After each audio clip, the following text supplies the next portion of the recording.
this is Eric Young from TNA. A few of you guys have written me from the Xtreme Regime website. I got a page on there, and people have been asking a bunch of questions, so I got a few here, and I'm going to go through them. Danny wrote, outside of wrestling, what are your interests? Outside of wrestling, there's really not a whole lot in my life that's interesting. I've been really into movies my whole life. I did community theater, and I took drama all through high school, and I was in musicals and stuff, so I've always been into film and acting and stuff like that. I like dogs. I have a 7-month-old American Bulldog puppy named Matilda, and my girlfriend named her, so I wasn't marking out for the British Bulldogs. So other than that, I play a lot of video games, got a lot of free time on my hand. I like to eat peanut butter sandwiches, and I like to eat pizza. So those are my interests. I'm not a very exciting person. Okay. Nick from Montana wrote, who are your major influences to get you into wrestling?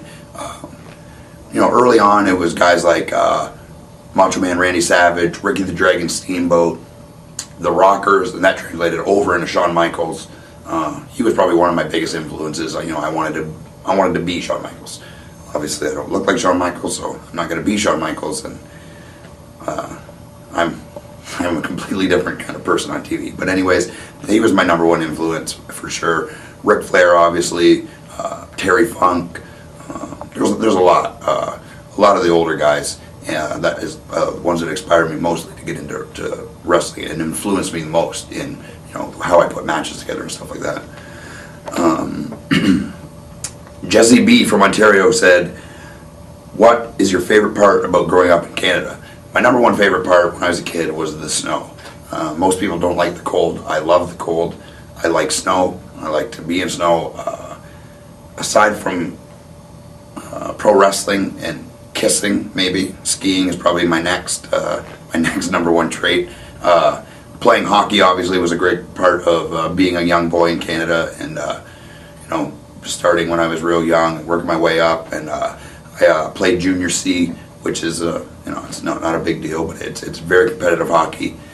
Those are the best parts about growing up in Canada. Free healthcare. Jordan from California, what do you think about Super Eric winning his qualifying match for the tag tournament at Sacrifice? Also, how do you feel about losing your qualifying match? Well, I was really happy for Super Eric. I knew he would win. Surprised he doesn't have the tag title still. I don't know what happened there, but anyways, it took him away from him.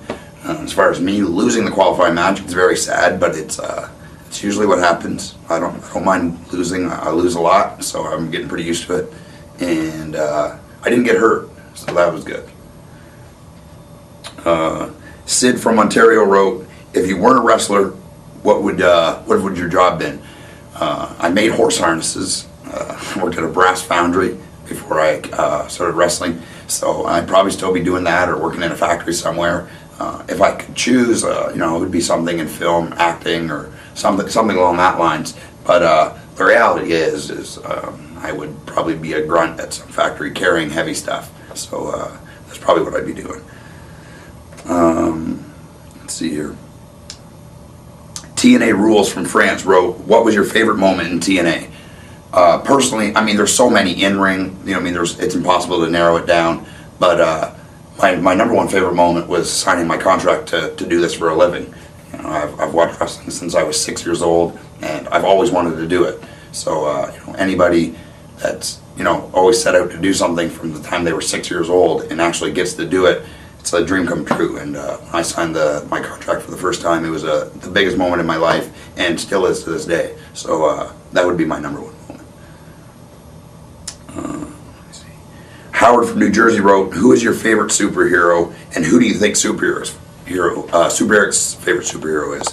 My favorite superhero is Super Eric.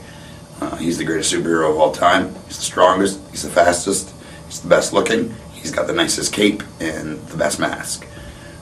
My favorite superhero would probably be Wonder Woman, because she's got a rope and an invisible jet, and I like her boots.